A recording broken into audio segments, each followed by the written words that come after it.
If you saw the last video, you'll know that one of my trail cameras caught what looks very much like a wildcat. So I sent a couple of the photographs off and screenshots, and the opinion was that going at least by the rings on the tail, it was a wildcat, because the rings weren't joined.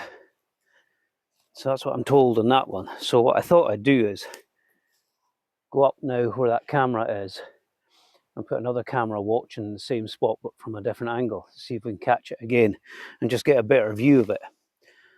I've still to do a scaling exercise on it. I'm not going to have time tonight, but I will be back to do that again at some point.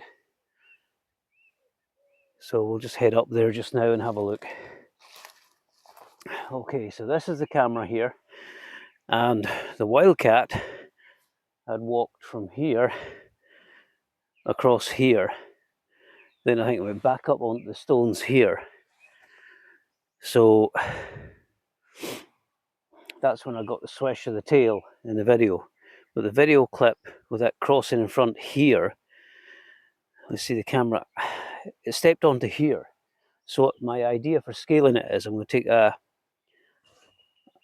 piece of string at level from here, and then going by what the camera was showing, I'm going to level a string with branches behind in those trees over there. So that gives me a space I can work with. And then I can see the shoulder of the cat, the front shoulder in the video. So I can make a good estimate then as to its height of the shoulders. Quite a reasonable estimate, I would think. Now I was thinking, when I first looked at it, I thought, oh, it's got to be 10 or 12 inches, but maybe not that. Maybe 10 at most. But the scaling will tell. But certainly from watching the video and putting myself in the visualizing myself being here where the camera is, I would have said the shoulder would be probably about there. So that might be what, 10, 9 or 10 inches.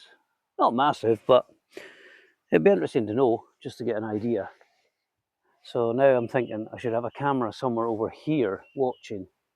Of course, the trick is to have it hidden so nobody sees it. So I'll have to have a think about that one. But while I'm here, I'm going to check this camera and see if it's reappeared on it. It's been just over a week, I think. So I'll do that now.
Now I was thinking about having it here, looking back over towards the other camera.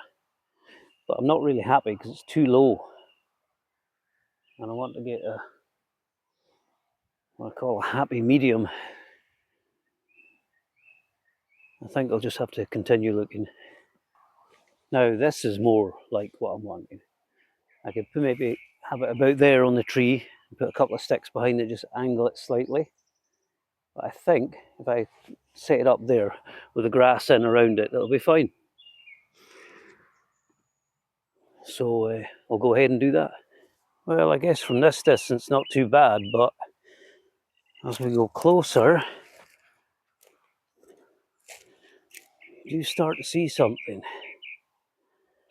I think the problem is on the left there, because that grass doesn't look like it's coming off the ground itself. So I'll adjust that now.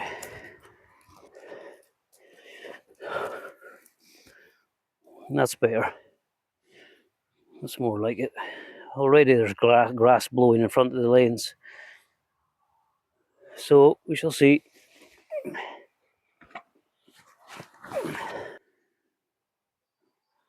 I was out on Wednesday night and I found a roe deer skeleton. Now I got quite excited at first because I thought I'd found a tooth. But when I shared the picture with the team, the suggestion was it may be a hoof bone. So I did a little research on that the next day, and turns out there's 3 bones in the lower leg that are connected with tendons, and it's to do with that. And one of them looks kind of tooth-like as well. But so that's what that is. However, I was looking at the hip bone, and there appears to be a bite mark in it. And what I'm going to do now is recover the other bones, because I didn't take the whole spinal column, but I think I will. And I'm going to have a rake around in the ground to see what else is there, and if I can get any more bones with any tooth marks on it. Now, 3 of the leg bones that I have, there appears to be one little tooth mark on it, but I don't know if it is a tooth or not. Now, I'm going to be sending the pictures of anything I find away for a closer examination, and maybe I'll be sending the bones as well, but we'll have to wait and see on that one. But there'll be a video on that in the next week or so. It's quite interesting when you see what appears to be a bite mark on the bone. Very interesting to look at. It's getting kind of dark now. I've got a torch with me. But I'll maybe go a wander down somewhere else now in the forest, just have a look round. You never know, you might see something.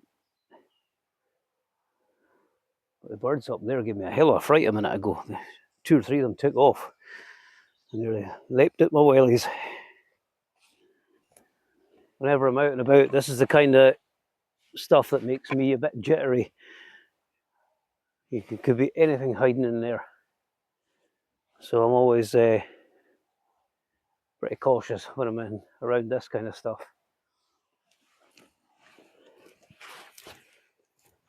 I think that's it for this video.